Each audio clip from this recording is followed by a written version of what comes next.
Hello. Yeah, as mentioned, I'm going to talk a little bit about payments and particularly on-chain payments and what it takes to have them succeed and compete with traditional money rails. Why are on-chain payments interesting? What is the goal here? So the first big piece is making them permissionless, global access. We have pretty nice services in the West, but that is not equally distributed. The fact that you have instant settlement means you're not dealing with delays, you're not dealing with reconciliation between different ledgers. You can have a single shared ledger, and that allows kind of things to move quicker and compound. And then, of course, the programmability that comes with open rails that people can build on top, put pieces together. And it's really about making money as open as the internet. And so that's kind of why we're here. That's the goal. But how do we get there? Because the bar is actually quite high for payments.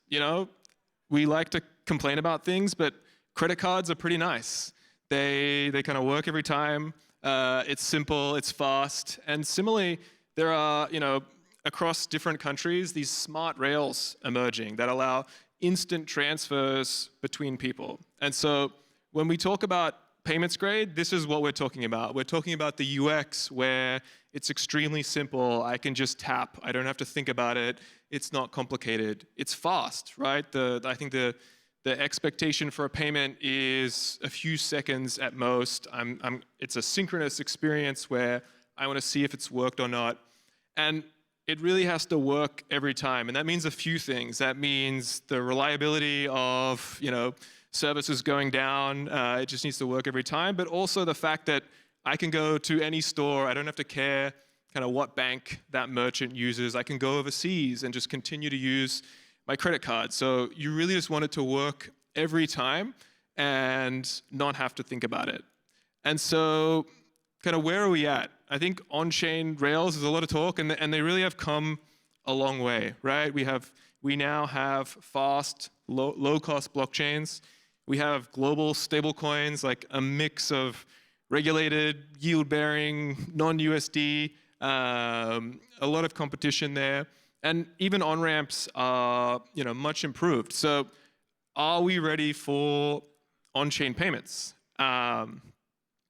Almost. And I think what I'm going to talk to you about is that Interop is kind of one of the biggest barriers to adoption because there isn't just one chain.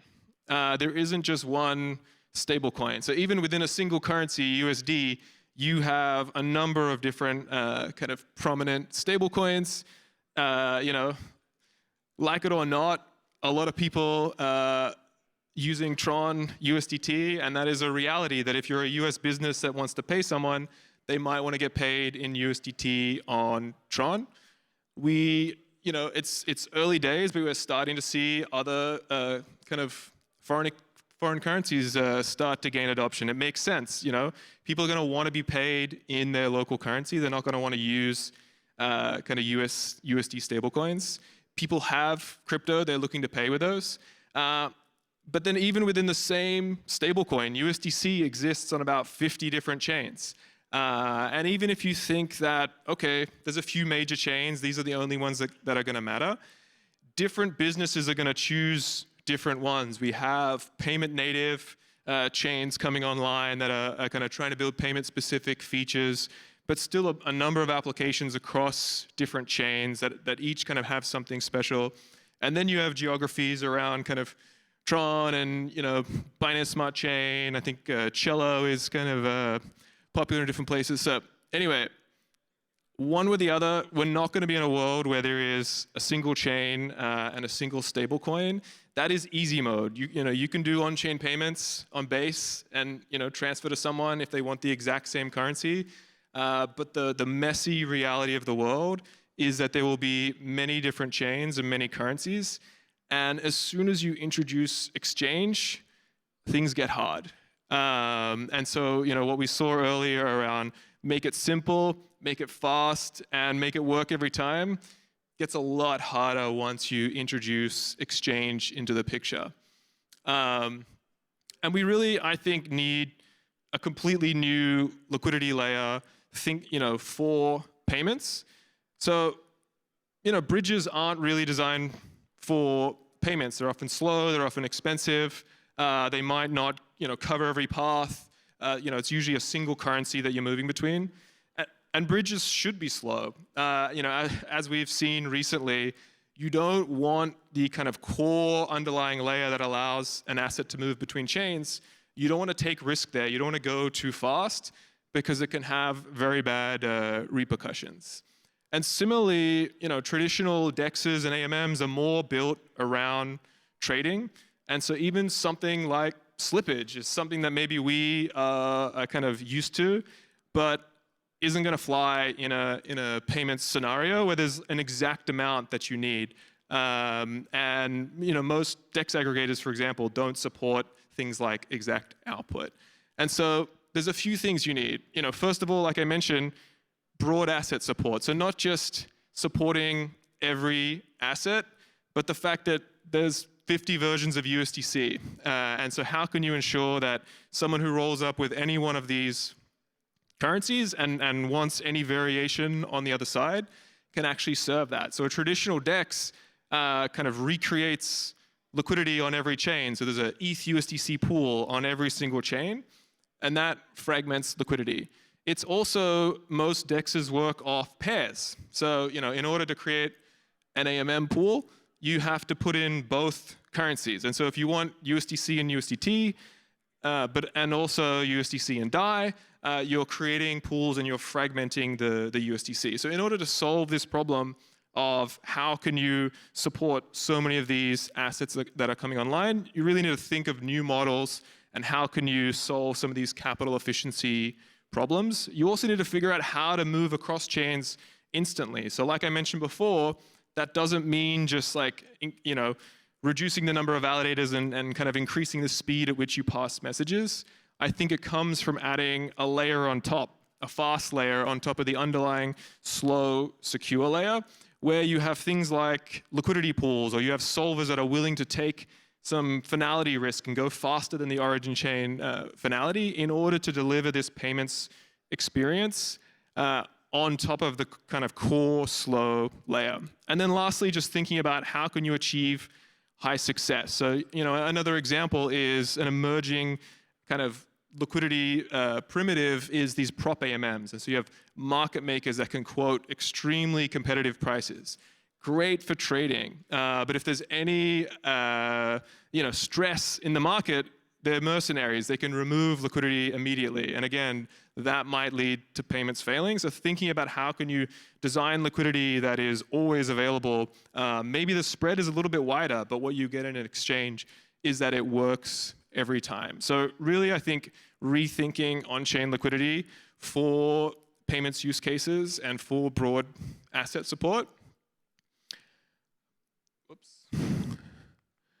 But liquidity alone is not enough, right? So we need better liquidity, but to really reach that payments grade level, we also need to kind of build this orchestration layer on top. So thinking about how you can route between different liquidity sources. Sometimes it does make sense to send something over the official kind of Circle CCTP route. Thinking about how to execute transactions and have them land every time. Things like picking the optimal gas and dealing with nonces, it's probably not something that users are going to deal with themselves. So how can you do that at scale and make it work on every chain and all the nuances between them, all the different VMs?